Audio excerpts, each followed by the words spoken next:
What's up, guys? So this is just about God and isolation. How sometimes we're gonna be isolated, and we have to be isolated from God and from everything, from the world. But sometimes God will isolate us for a long time, a long period of time, and we don't know what to do, or we don't know what happened, why we got isolated.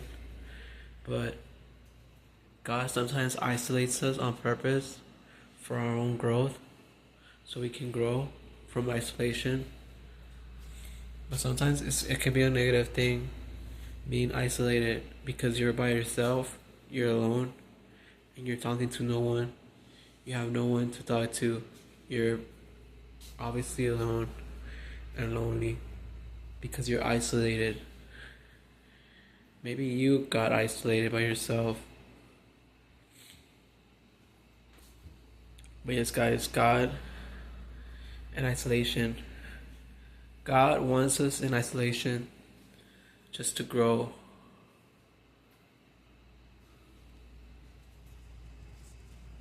He doesn't want us in isolation to be hurting or pain or negative way. So when you're isolated, it doesn't have to be a negative thing. It can be a positive thing, being isolated, guys, because you have time for yourself. You have time to do what you want to do and pick whatever it is that you want to do in this life. And while you're isolated, you can think and take things slow because no one is bothering you. No one can say anything.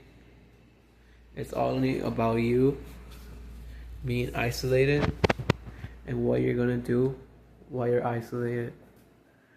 Are you gonna use that time to grow? Or what are you gonna do while you're isolated? Isolated.